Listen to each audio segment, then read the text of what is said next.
నేటిదిన వాక్య ధ్యానం కొరకు సామ్స్ 37 verse 28, 37వ కీర్తన 28వ చరణంలో రాయబడిన రెండో వాక్య భాగాన్ని చదువుకుందాం. ఆయన తన భక్తులను విడువడు, వారెన్నటన్నిటికీ కాపాడబడుదురు. చదవబడిన ఈ వాక్య భాగంలోని దీవెన నా ప్రియులకు మీరందరూ పొందుదురుగాక. వాక్య ధ్యానం కొరకై ప్రార్థన. ప్రేమ కలిగిన మా తండ్రి, మీ వందనాలు. నేడు చదవబడిన ఈ వాక్య భాగం ద్వారా మాతో మాట్లాడి మమ్మలను బలపరచమని యేసు క్రీస్తు నామములో ప్రార్థిస్తున్నాను తండ్రి, ఆమేన్. చదవబడిన ఈ వాక్య భాగంలో దేవుడు తన యందు భక్తి కలిగినటువంటి వారి ఎడల ఆయన చేయు ఆశ్చర్య కార్యములను ఇక్కడ మనం చూస్తున్నాం. ఒకటి, ఆయన వారిని విడువరు.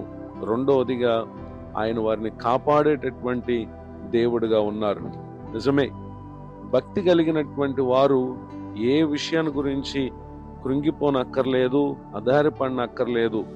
కారణం ఏంటంటే తమ భక్తికి ఆధారభూతుడగు దేవుడు, ఆశ్చర్య కార్యములు చేసేటటువంటి దేవుడు అనేటటువంటి విషయాన్ని ఇక్కడ మనం గమనించగలం. పరిశుద్ధ గ్రంథంలో రాయబడినటువంటి ఒక సంఘటనను మనం పరిశీలన చేసినట్లయితే book of Daniel chapter 6 verse 3-4, దానియేలు గ్రంథము 6వ అధ్యాయము 3-4 వచనాల్లో రాయబడినటువంటి వాక్యాన్ని చదువుకుందాం. ఈ దానియేలు అతి శ్రేష్టమైన బుద్ధి గలవాడై ప్రధానులోను అధిపతుల్లోనూ ప్రఖ్యాతి నొంది ఉండెను గనుక రాజ్యమంతటి మీద అతను నియమింపవలని రాజు ఉద్దేశించను. అందుకు ఆ ప్రధానులు అధిపతులను రాజ్యపాలన విషయంలో దానియేలు మీద ఏదైనా ఒక నింద మోపవలని ఉండి తగిన హేతు కనిపెట్టుచుండిరి గాని దానియేలు నమ్మకస్తుడై నేరమైనను ఏ తప్పైనను చేయువాడు కాడు గనుక దానియేలులో తప్పైనను లోపమైనను కనుగొనలేకపోయిరి. చదవబడినటువంటి ఈ వాక్య భాగంలో దానియేలు పట్ల కుతంత్రమును పన్నినటువంటి ప్రధానులను అధిపతులను ఇక్కడ మనం చూస్తూ ఉన్నాం. అయితే దానియేలు ఎక్కడ కూడా వారికి ఏ తప్పు చేసిన వానిగా, లోపము కలిగినటువంటి వ్యక్తిగా కనపడలేదు. అయితే దేవుని పద్ధతి విషయంలో అతనిని ఒక దోషినిగా చేసి రాజుకు ఒక దోషిగా అప్పగించి అతనిని నశింప చేయాలి అనేటటువంటి వారి ఆలోచనలతో వారు ఒక శాసనాన్ని రాయించారు, దానికి సంతకం చేయించారు. 30 దినముల వరకు ఏ మనుషుడు ఏ దేవునికి తమ బాధను, తమ అవసరతలను తెలియపరచకూడదు, రాజుకు మాత్రమే తెలియచేయాలి అనేటటువంటి విషయాన్ని వారు రాయించి సంతకం చేయించారు.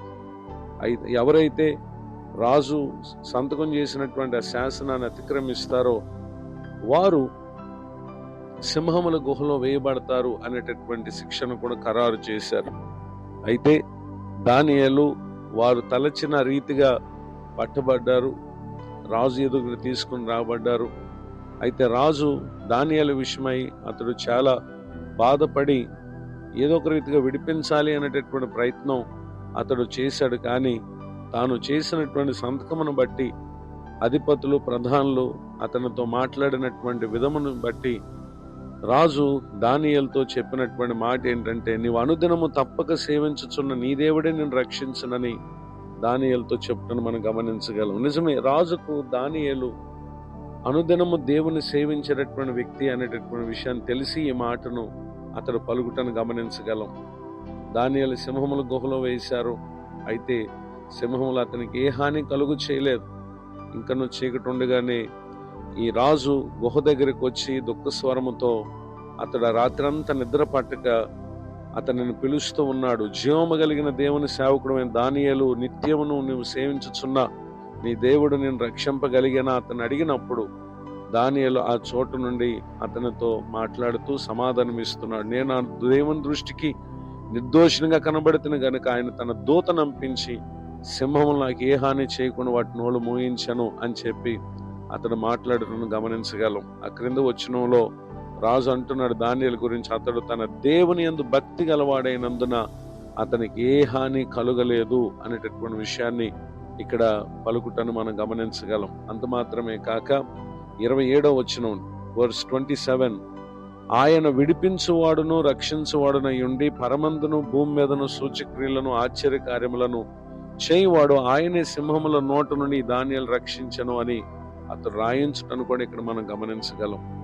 ఈ మాటలు వింటున్న నా ప్రియ సహోదరి సహోదరులు, భక్తి అనేది నిశ్చయముగా రేపటి మన కాలంలో ప్రభు అనుగ్రహించే అద్భుతమైనటువంటి కాపుదలకు అది కారణమైంది గనుక ఈ దినం ఎంత మాత్రము కూడా భక్తిని నిర్లక్ష్యం చేయక దాని యందు నాడు దానియేలు ఏ విధముగా అనుదినం ముమ్మారు భక్తి చేయటంలో శ్రద్ధను కనుపరిచారో, ఈ మాటలు వింటున్న నా ప్రియులకు మీరు పలు కారణాల చేత కార్యాల చేత దానిని అశ్రద్ధ చేయక శ్రద్ధ కలిగి దేవుని పట్ల భక్తిని కలిగి ఉండండి.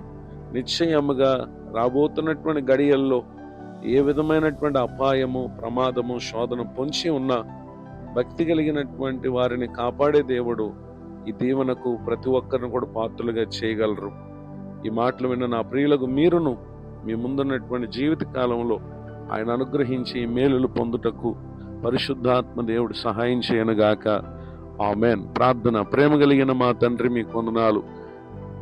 నేడు విన్న ఈ మాటల ద్వారా మా ప్రియుల ఆత్మకు నిశ్చయముగా మీరు మేలు కలుగు చేయుదురుగాక. దైవజనులను వారి కుటుంబాన్ని సేవా పరిచయం దీవించండి. మరి యొక్క నూతన సంవత్సర దయాకిరీటను పొందిన మా ప్రియులను ఆశీర్వదించండి. అనుదినము మీ యందు భక్తి కలిగి దాని ద్వారా మీరు అనుగ్రహించే శక్తిని పొందుతూ సమస్యలన్నిటిలో జయం పొందుటకు ప్రతి ఒక్కరు కృప దయచేయమని యేసుక్రీస్తు నామములో ప్రార్థిస్తున్నాను తండ్రి. ఆమేన్. తండ్రి, కుమార, పరిశుద్ధాత్మ దేవుడితోనే నడిపించునుగాక. ఆమేన్. నేడు